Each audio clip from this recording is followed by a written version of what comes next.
Welcome, welcome. We're back with another edition of the Dad Podcast, man. And it's another special one because, as you may know, in March, I had Women's History Month. And in March, I had special women on who were doing great things. And as I realized real quick, man, 1 month wasn't enough to honor great women all around. So I had to bring this special one on. Man, just hear her story and learning more about her, man. She got me motivated to get into the ring, put gloves on, but I don't think I'm ready for all that. And there's a big event coming on in Cranston coming up, and seeing her face out there and being a part of it and learning her story and learning what she's doing for women. She's giving women that motivation to get out there, not just sit back and watch, but put the gloves on and fight. And it's not just about fighting in the ring, but fighting the mental battle, fighting the battle every day, what it's like to be a woman in nowadays. And COVID made it try to knock down a lot of people, but her, she may have gotten knocked down a few times, but keeps on getting up. That's why I'm honored to have her on. So welcome and thanks for joining me. Thanks for having me. Def. So for people who don't know you, tell if you want to give them a little bit about your story coming up in the boxing world. I started boxing way back when I was in college. I was 25 years old, starting school for my career that I have now. And it was just, something to do, another workout, like going to Planet Fitness wasn't doing it for me, running on a treadmill. So I started down at Whalen City Boxing and I trained for a few years and then, decided I wanted to compete. I was 27 years old. This is a young man's sport, you know what I mean? But um, I think I had the advantage, women have a little bit more longevity in the sport. That's why you see women 40 years old, 41 years old, because they start later.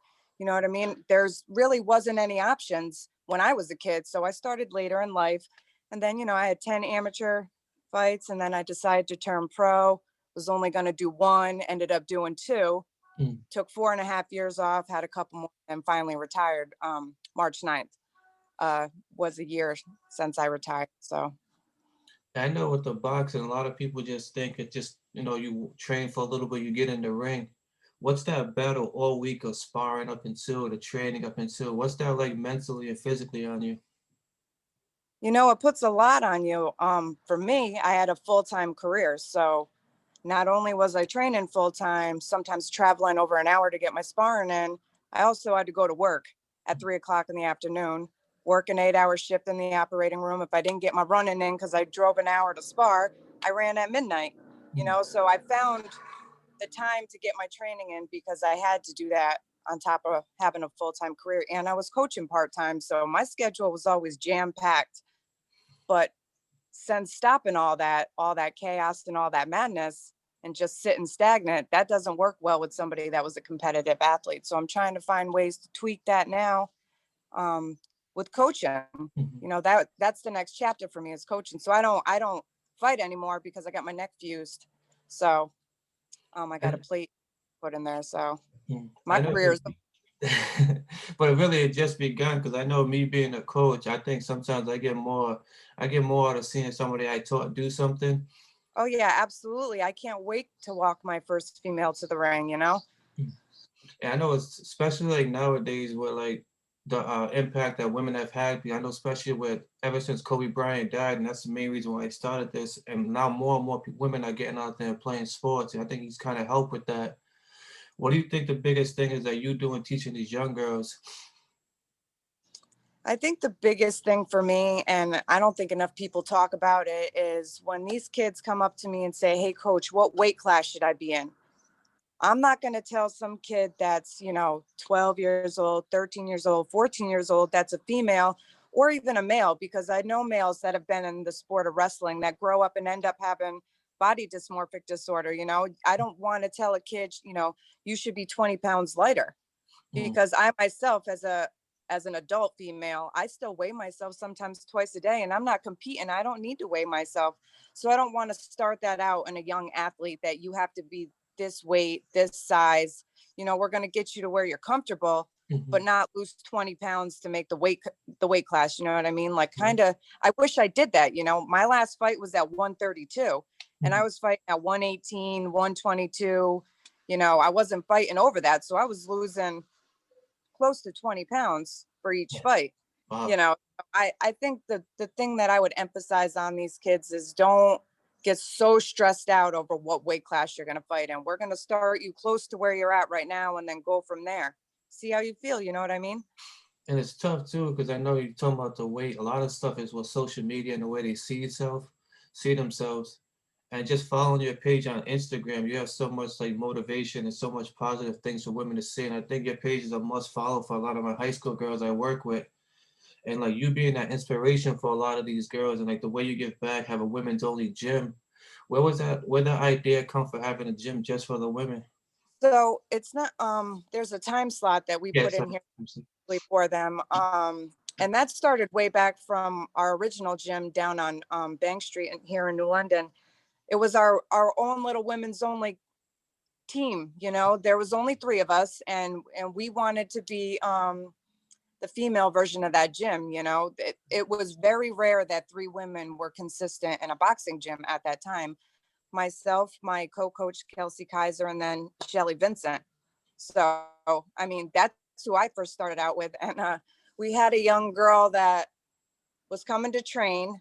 We were going to run because we used to run before practice every day, and she ran out in front of traffic and got hit by a car. So Wow. the ambulance came and everything, and she jumped out of the ambulance and was like, "I got to train." So we came up with Ladyluck because the girl, she got Oh, clipped by okay. the car, and and we were kind of joking about it at the time, but then it kind of just stuck. That's just all right. We're Lady Luck. Like, our girls get hit by cars and still come and train. Like, you can't mess with us. So we kind of just ran with it. And then when I started coaching, I wanted Saturdays to be just young girls, but then their brothers wanted to join. And so we couldn't really do that. So once we moved down to this gym on Broad Street, I just picked up Sundays and just originally it was all sparring because there wasn't a place where all women can go to spar. I mean, we got women from Massachusetts, Rhode Island, all over Connecticut.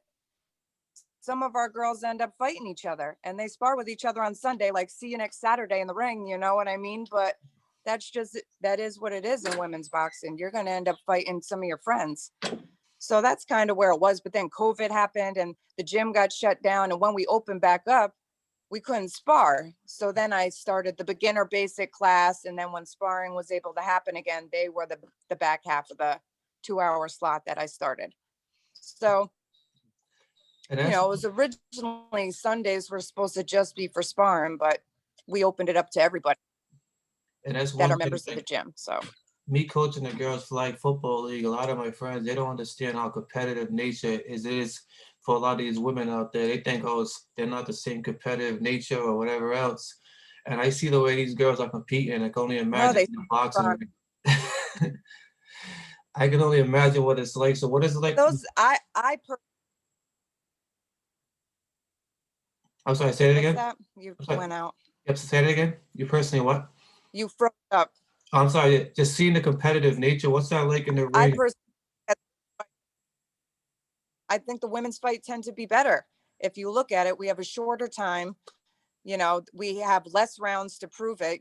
Championship bouts are 8 or 10 rounds, where men are 12, right? Yeah. So I think we have a lot to prove most of the time when we go in there. And there aren't very many women fights that I've seen that weren't back and forth and super competitive. My first fight coming out of retirement was an all out brawl. It was 4 rounds. We just stood in the middle of the ring and banged with each other. It was crazy. And people were on their feet. They're like, a girl fight. But then we came out there 116 pounds and we started just blasting each other. There was no boxing. It was just straight up brawling. I mean, I lost every single round, but I went out there swinging. I had almost 5 years off, Oh, wow. but it was one of the toughest and best fights that I had outside of fighting Amanda Pavone a couple times. I know one thing too, especially right now with mental health being so big. I know Naomi Osaka in tennis, she came out, she's been very outspoken. And I know like more and more people are starting to like say, oh, sports is not it's like the mental battle of the sports. What's that been like for you with the mental battle with the injuries and everything else bouncing back? Oof, it's been rough. And it was one of the biggest things I was worried about because with mental health and everything, me personally, I just started seeing a therapist because I had to work my shit out, you go from being this top level athlete to doing absolutely nothing to a pandemic. Mhm. A lot of people resulted to drinking a lot, right? Well, Yeah. I've been in recovery for 5 years, so drinking wasn't an option for me. Going to the gym wasn't an option, so it was like trying to figure out how to get through this on top of working. the Mhm. the whole thing with working through this pandemic, believe what you want, whether it's real or it's not. Trust me, I worked through it. This Mhm. shit is very real, so it's been fine tuning what I need to do. And I just recently went from um, I work second shift. I just switched back to first shift because I wanted to be able to be in here and coach at night. There's Mhm. nothing better than the vibe in the gym at night, right? Because the Definitely. morning, I love my morning people, but it's a way slower pace. Yeah. No competitive athletes are coming in here. And I love my people, my championship rounds. We have a Parkinson's program, so they're here in the morning, and I do love that program. But for me, I needed to be in here with my girls more, need to get my hands on what they're doing because right now I only see them on Sunday. Mhm. So I switched my shifts. I'll be in here more at night. So I think that overall my mental health is going to be way better because I'll be doing what I love more, you Mhm. know? And that's one thing too, just reading a little bit more about the gym and what you guys do, and what you do not just with the girls only, but with the Parkinson's. Was there a special reason why you guys started focusing on that, or is it just? Um, Believe it or not, at the time I wasn't even in the gym. I was out running the streets, being a punk. And one of the retired nurses that I worked with had got diagnosed with Parkinson's when she retired. So she kept reaching out to me. She's like, I want to get in touch with Kent Ward, who's my coach.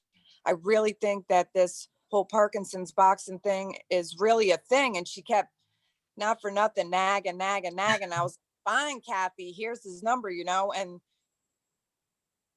here we are now, Mhm. almost 5 years later, and we have this program and it's doing awesome. We have our championship round center, and it's not just Parkinson's, it's any movement disorder. If you just had a total hip or something and you need a slower pace, that's our program, and anybody's welcome in it. We don't discriminate against anybody. So if somebody doesn't necessarily have any movement disorders, we're not going to tell them, no, you can't come in here. Mhm. But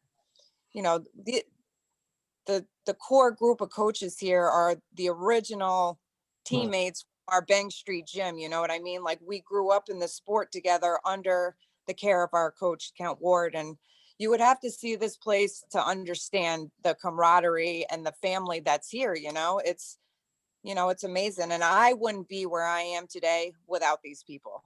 Mhm. And I tell them that. And Ken starting this program really pulled me back in. He didn't, I was 6 months sober when I got back in here.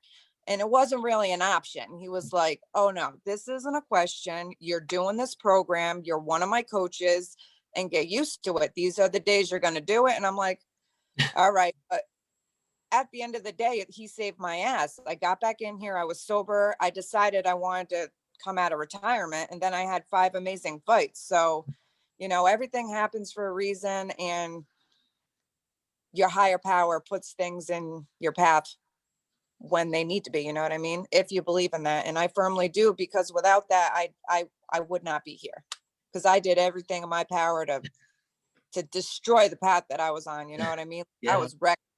I mean, I went to work every day, but I was reckless when I wasn't there. Mhm.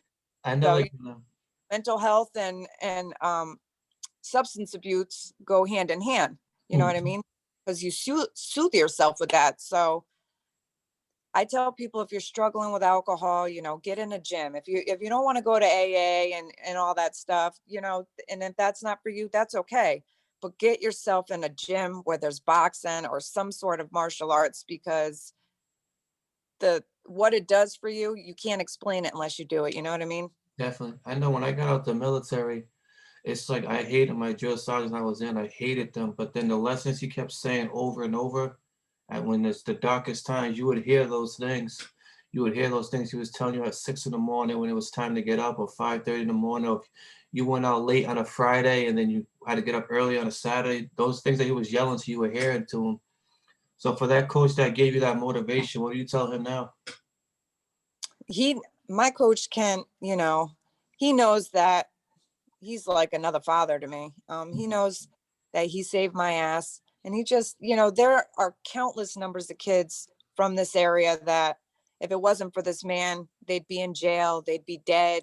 It's, you pull these kids in off the street, let them come work out for free. It doesn't matter as long as you get your ass in this gym. And, I can't thank him enough for everything he's done, not only for myself, giving me the opportunity to be a coach in this gym and be a part of this program and let this, he's letting me just run with this Ladyluck program, whatever it is, this is your program, just run with it, whatever you want to do. And I can't thank him enough for that. And, I tell him over and over again that if it wasn't for him, I probably wouldn't be here. That's the truth of the matter. So, I just thank him and my teammates, my close core teammates that kept nagging me to get. I would come in here and spar completely out of shape, like almost 150. Gassed. My teammate needed rounds because she was still fighting. She had fights in the gloves and she needed rounds. There was no other girls around and she didn't really have the connection that I have out in Rhode Island and Massachusetts. So I would come off the bench, give her a few rounds and be totally gassed. But hey, once a fighter, always a fighter. You can't really take that out. I sparred last weekend and then a couple weekends before that. I'm not supposed to spar. I asked my doctor, I was like, can I get in the ring and move around, like actually get punched in the head? And he's like, I don't suggest it. I said, but will I get paralyzed? That's all I need to know. I said no. And I'm like, I'm doing it. I was the same way with football. I had a couple concussions and I was like, as long as I don't get hit, I should be fine. But you never know what's going to happen when you're in there. But yeah, when I had my concussions with football, my doctor was like, I shouldn't be playing. I'm thinking, as long as I don't get hit, I'll be fine. But you never know what can happen when you're out there. And I think one thing that I think to me hurts. No, I'm sorry, so like a lot of people, they watch Floyd Mayweather and they just watch him dancing around for all these rounds, and they think that's boxing, but they don't understand the amount of hits and with the amateurs, there's so much more hitting in boxing. It's not what Floyd Mayweather does. So just for you sparring, how much does that put a toll on your body just from sparring? I always sparred a little bit more than I was supposed to, just because for my own mental capacity, I felt if I didn't get enough rounds in before the fight, I wouldn't be ready. But my coach used to tell me that you don't need to put that many rounds in before the fight, because that's where the injuries happen. But it just, you learn over time what your body can accept and what your body can't. When you're an amateur, when I was in the amateurs, it was like I wanted to spar 3 times a week, 4 times a week, as much as I could, because I really had no experience out there. And I kind of had like lead feet when I'd get in there. So I thought that if I sparred more, it would be better. But in the long run, that's too many shots to the head. And I was more offensive than defensive. Like I would take 3 shots just to give you 2. And I mean, if you go on YouTube and look at some of my fights, you'll see that head movement wasn't really my thing. I had several concussions and, busted eye, busted nose, but Pavone almost knocked me out in our championship fight in the 4th round. And if the rope wasn't there to catch me, I would have been on the canvas, and then I almost knocked her out in the 8th round. I was like, there was 30 more seconds, I would have won that belt, but it is what it is. But yeah, I mean, again, I think I would tell my girls, like I had somebody that was coming down from Massachusetts every Sunday, and I'm not her coach, so to speak, but her mentor. She's leaving for the Masters tournament. They have an all women's tournament in Atlanta this weekend coming up. So she's down there and she wanted to spar Monday, Wednesday, and she had just put in rounds with us on Sunday. I was like, and she's over 40. I said, listen to me. You do not need to spar. You're tired. You're drained. You're getting close to your weight. The last thing you want to do is get in there and spar and then get injured. Because I broke my hand 3 weeks before nationals when I was an amateur on Shelly's head when we were sparring. She went off to win nationals and I had to stay back home because I broke my hand, So that close to a fight, you just really got to be careful. And, different people train different ways, but it's not good to put that many rounds in and take unnecessary hits, especially for me. I had no head movement. Mhm. So I ate a lot of shots over my time period. I know like there's a big fight coming up in Rhode Island in a couple weeks. My guy Victor's fighting. Shout out Victor Reynoso. It's gonna be Yes. my first time watching live boxing. Never been to a live event. What can I expect? You could probably expect fireworks, especially because now this is an event after so long, after people are getting out, people are finally able to come out, come through. I'm sure the energy is going to be through the roof.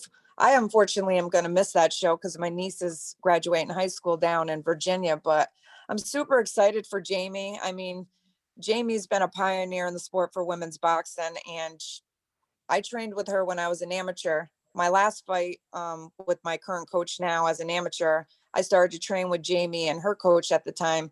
And she's done a lot for women's boxing. Her girls come down here. She's got a huge amount of girls up at her gym, and all of them are beasts. And most of them are over 40. Oh wow. You don't want to run into these women. They are no joke. And it's like, I have teenagers in there with people that are old enough to be their mom, and they don't want to hit these kids. And I'm like, you better hit these kids because they're going to hit you back, Yeah, you know? But they're all beasts. And I'm like, how could they not be? Jamie Clamp is no joke. And I'm super excited for her. I'm sad to miss the fight, but I know there's going to be plenty of footage on it. So, yeah, it's definitely. I think they say it's the first outdoor event in Rhode Island in about 60 years. yeah, 60 years. Birchfield knows how to get it done, though. He don't play. He puts in more work than anybody I know. He's up with the sun and the birds planning his next move. Like, he is no joke. And one thing too, I know like when it comes to boxing, like people keep saying MMA is taking it over, MMA is a different direction. But to me, there's just something about a clean knockout in boxing that just gives you that chill, it gives you that smile, and it puts it on your face. Do you remember that first time you gave someone one of those hits? It was my first amateur fight. Wow. And I hit her with a step back right hand, and she stumbled all the way back. And I stood there and I was like, oh shit. And I was like kind of nerving it. And she had a little bit more experience on me. So she recovered well. She left with this huge black eye. And I ended up losing the fight, but because I stood there, I didn't know what to do. I was Yeah. like, oh my God, I can't believe that worked, And so, I mean, and then over time, I had a slick right uppercut that when it landed, I was just happy because it came out of nowhere. And a lot of times people didn't see it. And even Shelly, who I trained with my whole career, my amateur, I could clip her with that right uppercut with ease.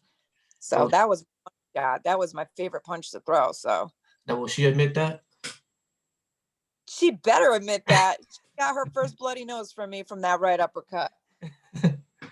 And it's funny because my son's 9 and he does martial arts, but he just started sparring for boxing. And he worked out with Victor for a little bit. He was throwing some punches. He's like, we gotta get him in the ring. And his grandmother's like, no, his face is too pretty for boxing. His face is too pretty for boxing.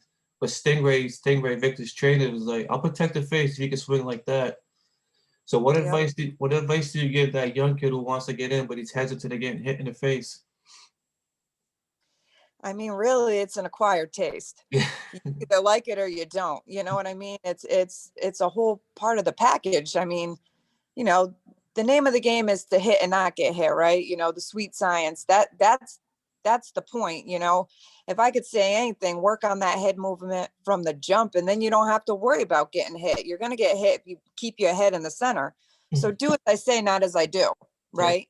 Hmm. I mean, people are gonna go back and look at footage of me and be like, you never moved your head once. And I'm like, nope, but that's why I said do what I say, not what I do. I mean, I probably could have stayed in the game a little longer if I did move my head. I had a hairline fracture in my neck and it was dislocated. That didn't just happen. It's from getting punched in the head. You know what I mean? So them young kids, that's the biggest thing, just teaching them defense, because your defense is much more important than an offense, right? Like, Definitely. I know, like even coaching football, we have a lot of the kids come to practice. They all want to get in the game, but then when it's time for the hidden drills, you see those same kids fade into the back. But when it's time to get the ball, they all want the ball. right. You want to be a hero that runs down the field and gets a touchdown, but you don't want to be the guy that takes the hit for the quarterback, right? Exactly. Yep. You don't want to be the one blocking, but that's what wins a game sometimes. So Yeah, that's what you need. definitely, If your guys aren't blocking and they're running, it don't looking, matter. don't want that. So we're almost gonna wrap up. So I have some quick rapid fire questions for you. A couple fun Oh, ones. The first one inspired by my son. He's a big Fortnite guy. So you jump out of an airplane. You gotta survive on a desert island for 1 week. It's you and 5 people. Who you taking? oof. So I would take my core group of girls. Hmm. My core group of girls, they got to come with me. They're going to have to roll with me. That's what's up. And then you're all done. You get to have a meal from anywhere in the world. What are you having? Your favorite meal? Well, I'm a vegetarian, so I don't eat meat. Oh man, The biggest salad with the fruits and everything on it. Anything you can think of, put on top of that salad. I was actually just talking to a coworker last night because I work at Whole Foods overnight, and he's going vegan, but he's starting to train too. So how long have you been a vegetarian? Do you think the training's tougher for you?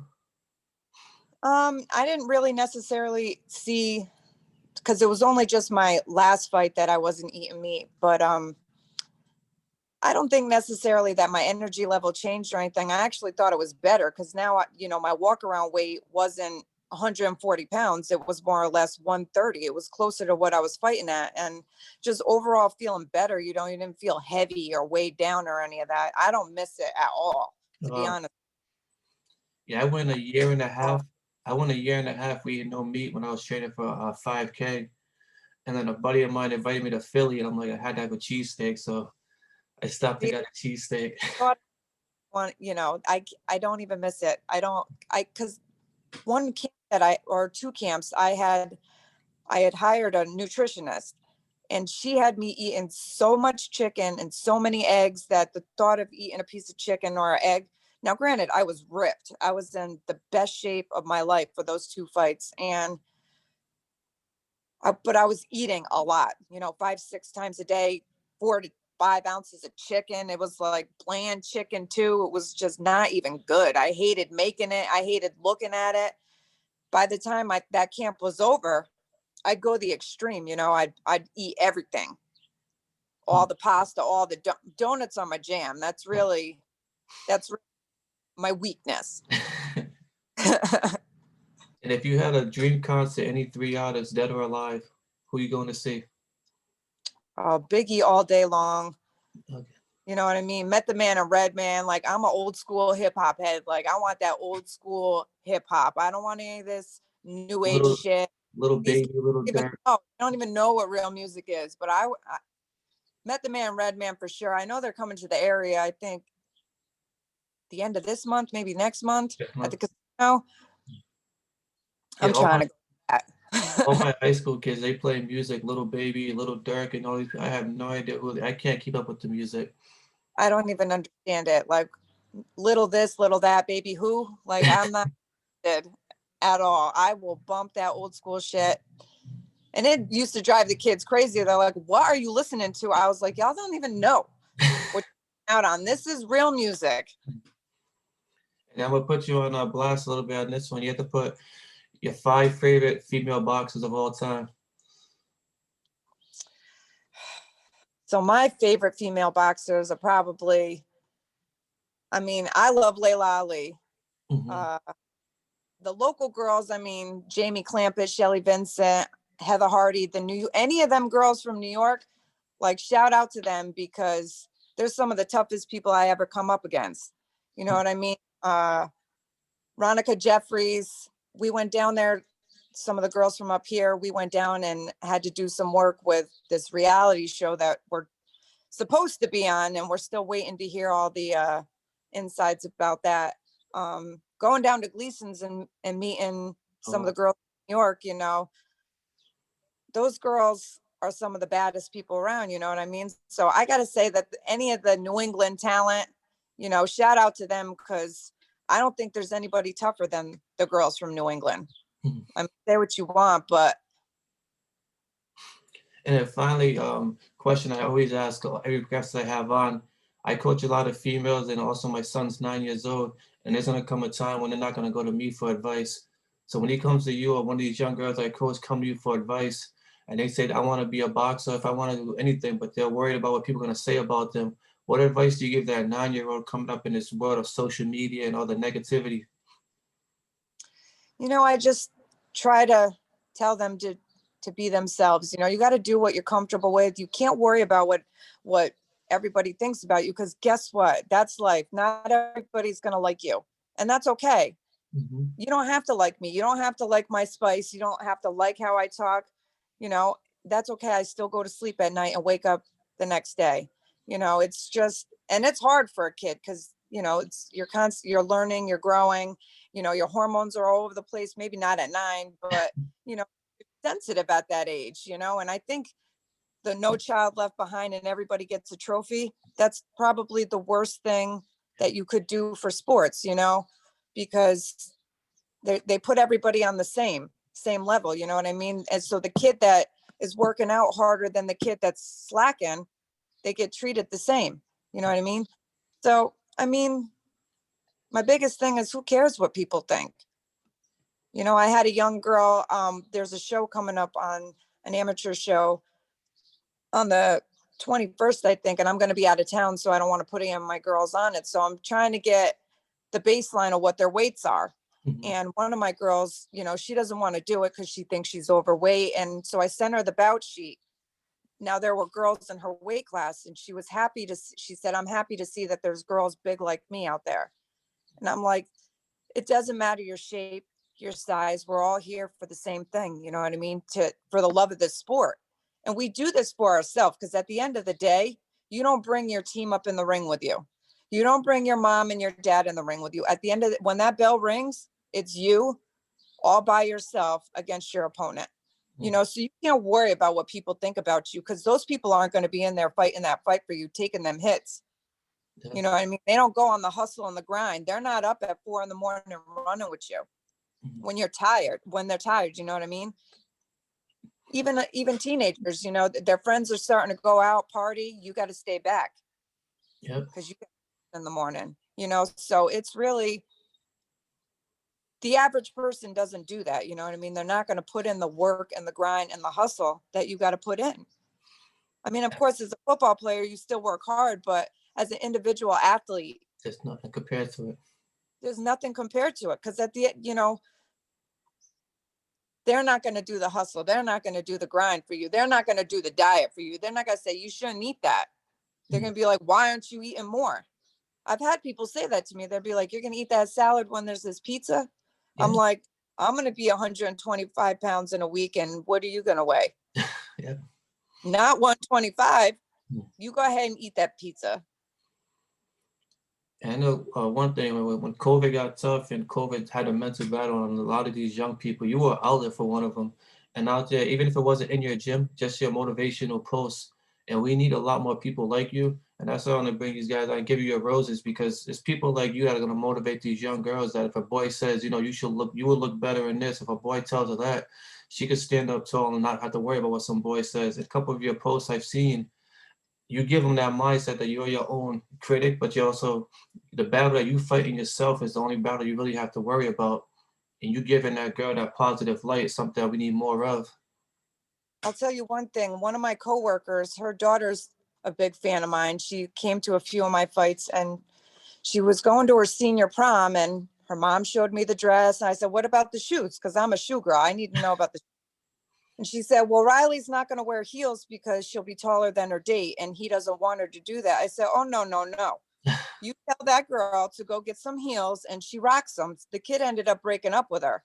And I said, see, you would have went with those flats. He didn't break up with her over the shoes, but they broke up and they weren't going to go to the prom together or whatever. So moral of the story is, she went and got them heels, and Mhm. she rocked those heels. You know what I mean? I said, don't ever cave because you are worried about what a man is going to think of you, Yeah. and that's not something everybody wants to deal with either. I mean, an independent woman is tough to deal with. I And could tell you that because I'm tough to deal with. You know what I mean? Like, I don't need you to help me pick this up. I'm gonna do it myself. You know what I mean? I'm that sort of stubborn. Mm. You know what I mean? I have a hard time going on dates. Somebody tries to open the door for me and I'll open the door myself. I don't need you to open no door for me. Mhm.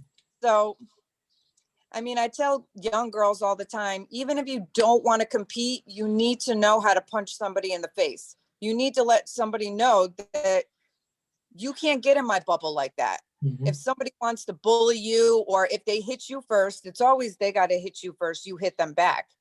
I mean, maybe some parents probably don't say that to their kids, but if somebody hits you, you got to know that you can defend yourself and learn how to throw a punch accurately so that if you're in harm or if you are in danger, you can protect yourself. We do some self-defense drills sometimes, you know, if your hair gets grabbed, because girls walk around with ponytails all the time Yeah. or a bun. You need to know what to do if somebody comes up behind you and grabs you by your hair, Mm. the appropriate response to it. You know what I mean? So we drill that from time to time just so they know, because the world is crazy and it's even crazier with COVID. You know what I mean? Definitely. People have lost their minds. So they need to know how to defend themselves and protect themselves even more so now. And that's what you're doing. You're not only teaching them how to protect themselves from somebody else, but protect themselves from sometimes that demon that you get inside yourself. And for that young girl that needs that outlet and needs your motivation, where can they find you online? So my Ladyluck 860 page on Instagram. They can follow my personal page on Instagram, which is Mexican Sugar with two G's and an A, or on Facebook. I have a Ladyluck page on Facebook or my personal page, Marcia Agripino. Whalen City Athletic Center is the gym, so you can get in contact with me there. I'm always available. You know, even if somebody wants to shoot me a message, hey, I'm struggling, I want to quit drinking, you know, male, female, old, young, it doesn't matter. I'm always open to talk to anybody, especially about sobriety. You know, that is a struggle that people don't talk openly about, and I'm very open. Like Mm. I'm almost sometimes too open. I sometimes tell too much and maybe you didn't necessarily need to know that, but if it helps you Yeah. get over what you're going through, I don't mind sharing that with somebody because I'm at a point in my life where it doesn't embarrass me anymore. That is what happened. It molded me to who I am, and if I could give back and help somebody else, you know, then it's all worth it. That's one thing when it comes to mental health, I think there's never a wrong time. Like I don't know if you remember, Vezi Parmesan. He used to be a host, a radio host, and I had him on the week of wrestling to talk about WrestleMania, and we Mm, ended up talking about 40 minutes about mental health. It just went somewhere, but when it comes to that topic, there's never a wrong time to talk about it, just with sobriety, because you never know who's gonna hear it and who's gonna need it, right. and the more And outlets, the better. variety for everybody, you know, it's not for everybody. And, you know, I'm not gonna, you know, if you come to me, you get sober for a short period of time and you go back out, it's okay. You could always come back. I was sober 8 years and 9 months before I went out. And I went out running the streets for God, it felt like 3 years, but it really was only a year. And then I came back and just celebrated 5 years in April. But you know, you don't lose that time that you accrue. It's just if Mhm. there's a little gap in there somewhere, that's okay. You just pick yourself back up, and that's with anything in life, you know. Definitely. You can always start over. There's 24 hours in a day. If you fucked up in the first 24, you know, guess what? You have tomorrow to start over and try again. You know what I mean? Like you have to think about it. Sometimes you think a minute at a time, like I got to get through this next minute. And then you can move that to an hour. You can move that to, you know what I mean? And that's anything battling mental health. You're anxious, you're depressed. You know, I got all that. I Mhm. got all the isms and all the whatever you could think of. This person right here got it. And, you know, boxing, like I said, it saved my life. It gave me an outlet. It gave me something to do. And, you know, sometimes I hurt my neck and I can't come. I started training for a marathon.